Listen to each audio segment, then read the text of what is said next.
দর্শক, ব্রেকিং খবর। কিছুক্ষণ আগে রাশেদ খান মেনন কট গুলশান এলাকা থেকে তিনি গ্রেপ্তার হয়েছেন। নিশ্চয়ই তার এখন গন্তব্য হবে ডিবিতে, তারপর হয়তো আদালতে উপস্থাপন হবে। তার ব্যাপারে যেই কি অভিযোগ সেটি হয়তো প্রচলিত যেই বিভিন্ন গণহত্যার কোনো একটি মামলা হয়তো হবে।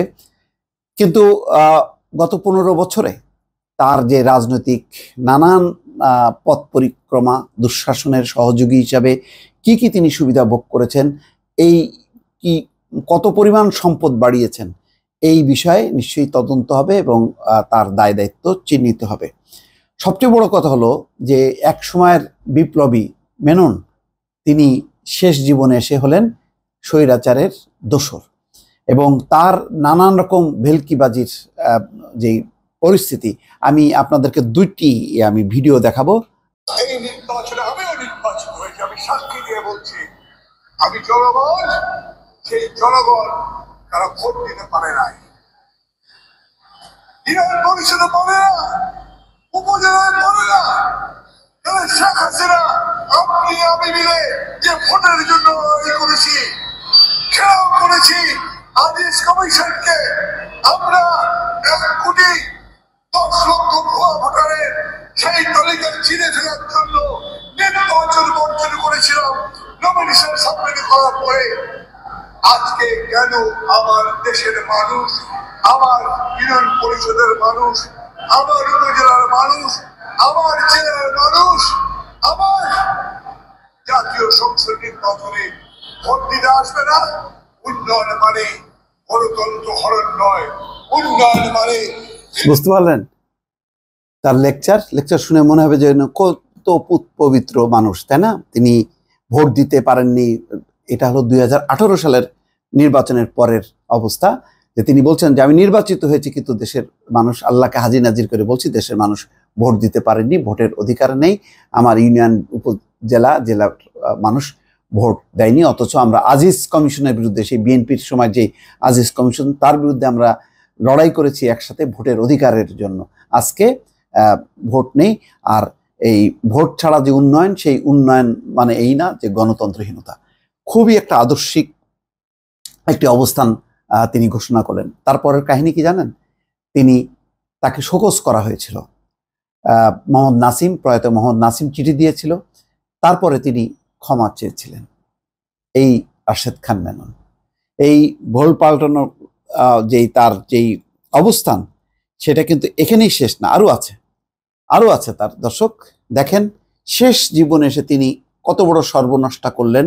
মানুষের উপরে গুলি চালানোর জন্য, আরো দমন পীড়ন চালানোর জন্য তিনি কি বলেছিলেন, যে শেষ সময় এসে যখন নাকি একটা গণহত্যা ঘটে গেল, তারপরে শেখ হাসিনা গণভবনে 14 দলের মিটিং ডাকলেন।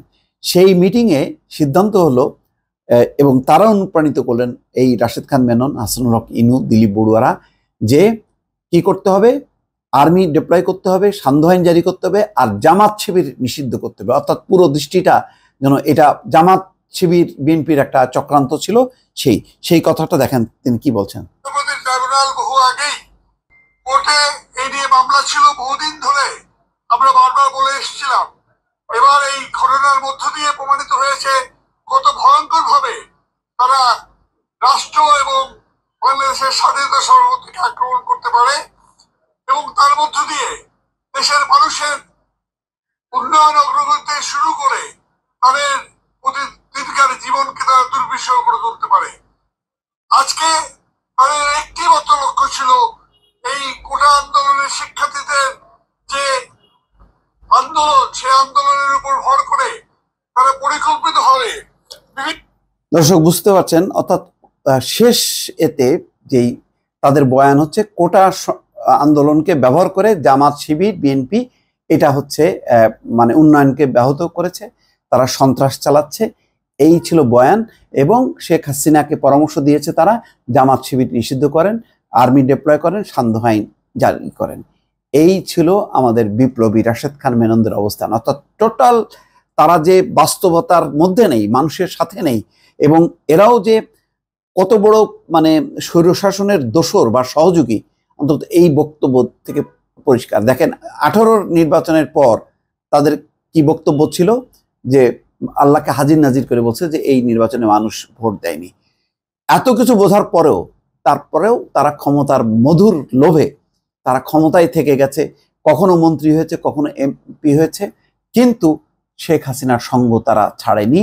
তাদের মাথার মধ্যে আসেনি দেশ যে গণতন্ত্র থেকে সরে গিয়ে স্বৈরশাসনের মধ্যে ঢুকে গেছে এবং মানুষের যে কোনো অধিকার নেই, ভোটের অধিকার নেই, গণতন্ত্রের অধিকার নেই, মানুষ যে নিষ্পেষিত হচ্ছে, মানুষের যে এই কোটা সংস্কারের মতন একটি আন্দোলন, সেই আন্দোলনকেও পর্যন্ত তারা অন্য দিকে ধাবিত করার চেষ্টা করেছে। অর্থাৎ শেখ হাসিনা তো ডুবেছে, ডুবার জন্য এদেরও কম দায় দায়িত্ব নেই। সুতরাং এদের ব্যাপারে এই দুঃশাসনের সহযোগী হিসেবে কেন তারা কি করেছে, এই বিষয়ে তাদের দুর্নীতি, তাদের অপশাসনের নানান বিষয়গুলো নিয়ে অবশ্যই মামলা হওয়া উচিত এবং বিচার হওয়া উচিত। অন্তত দুঃশাসনকে টিকে রাখার ক্ষেত্রে এই রাশেদ খান মেনন, হাসানুল হক ইনু তাদের ভূমিকা কি, নিশ্চয়ই সেই ব্যাপারে অগ্রসর হবে। আপাতত হয়তো কোনো একটি হত্যা মামলায় তারা গ্রেপ্তার হয়েছেন, ডিবিতে আনা হবে, তারপরে আদালতে প্রডিউস করা হবে এবং তাদের অন্যান্য বিষয়ে পদক্ষেপ গ্রহণ করা হবে এবং